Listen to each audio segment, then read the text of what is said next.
The story of history of the Islamic Republic of Pakistan began on 14 August 1947, when the country came into being in the form of Dominion of Pakistan within the British Commonwealth, as the result of Pakistan movement and the partition of India. While the history of the Pakistani nation according to the Pakistan government's official chronology started with the Islamic rule over Indian subcontinent by Muhammad bin Qasim I, which reached its zenith during Mughal era. In 1947, Pakistan consisted of West Pakistan, today's Pakistan, and East Pakistan, today's Bangladesh. The president of All India Muslim League and later the Pakistan Muslim League, Muhammad Ali Jinnah, became Governor-General, while the Secretary-General of the Muslim League, Liaquat Ali Khan, became Prime Minister. The Constitution of 1956 made Pakistan an Islamic democratic country. Pakistan faced a civil war and Indian military intervention in 1971,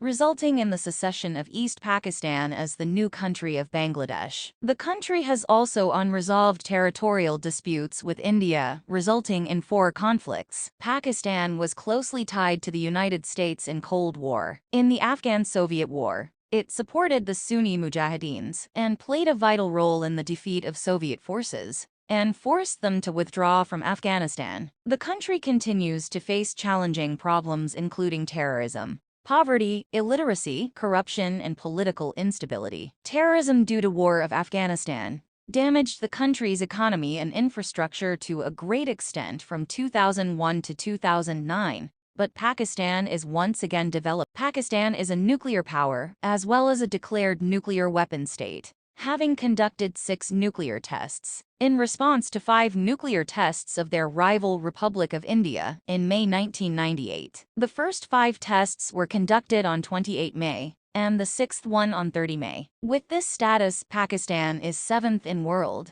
2nd in South Asia, and the only country in the Islamic world. Pakistan also has the 6th largest standing armed forces in the world, and is spending a major amount of its budget on defense. Pakistan is the founding member of the OIC, the SARC, and the Islamic Military Counter-Terrorism Coalition, as well as a member of many international organizations, including the UN, the Shanghai Cooperation Organization, the Commonwealth of Nations, the ARF, the Economic Cooperation Organization, and many more. Pakistan is a regional and middle power which is ranked among the emerging and growth-leading economies of the world, and is backed by one of the world's largest and fastest-growing middle class. It has a semi-industrialized economy with a well-integrated agriculture sector. It is one of the next 11, a group of 11 countries that, along with the BRICS, have a high potential to become the world's largest economies in the 21st century. Many economists and think tanks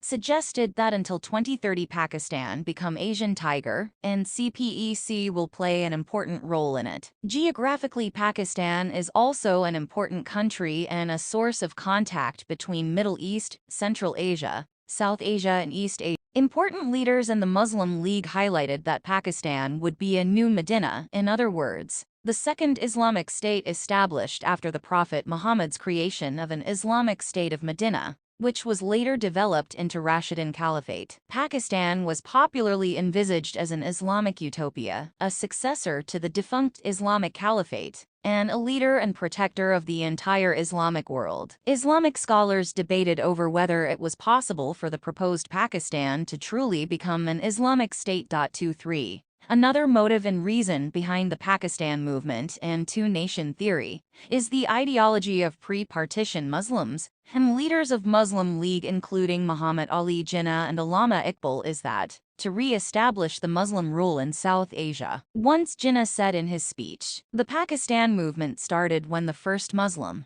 Muhammad bin Qasim, put his foot on the soil of Sindh, the gateway of Islam in India. 45 Muhammad Ali Jinnah. That is why Jinnah is considered the great Muslim ruler in the Indian subcontinent, after Emperor Aurangzeb by Pakistanis. 6. This is also the reason that the Pakistani government's official chronology declares that the foundation of Pakistan was laid in 712 AD 1 by Muhammad bin Qasim, after Islamic conquest of Sindh, and that these conquests at their zenith conquered the entire Indian subcontinent during Muslim Mughal era. While the Indian National Congress top leadership had been imprisoned following the 1942 Quit India movement, there was intense debate among Muslims over the creation of a separate homeland. 3. The All India Azad Muslim Conference represented nationalist Muslims who, in April 1940, gathered in Delhi to voice their support for a united India.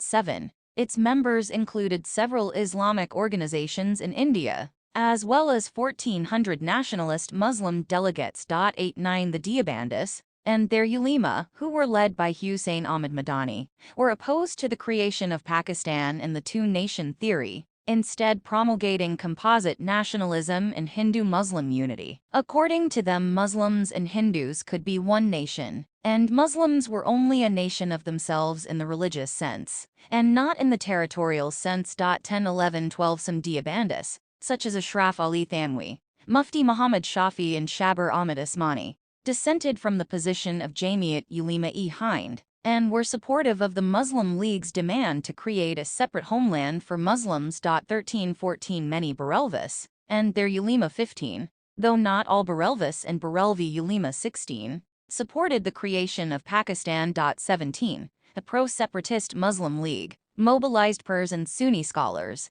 to demonstrate that their view that India's Muslim masses wanted a separate country was in the majority in their eyes. 14. Those Barelvis who supported the creation of a separate Muslim homeland in colonial India believed that any cooperation with Hindus would be counterproductive. On 14 August 1947, 27th of Ramadan in 1366 of the Islamic calendar, Pakistan gained independence. India gained independence the following day. Two of the provinces of British India, Punjab and Bengal, were divided along religious lines by the Radcliffe Commission. Lord Mountbatten is alleged to have influenced the Radcliffe Commission to draw the lines in India's favor. Punjab's mostly Muslim western part went to Pakistan, and its mostly Hindu and Sikh eastern part went to India, but there were significant Muslim minorities in Punjab's eastern section, and light Hindus and Sikhs minorities living in Punjab's western areas. There was no conception that population transfers would be necessary because of the partitioning. Religious minorities were expected to stay put in the states they found themselves residing in. However, an exception was made for Punjab,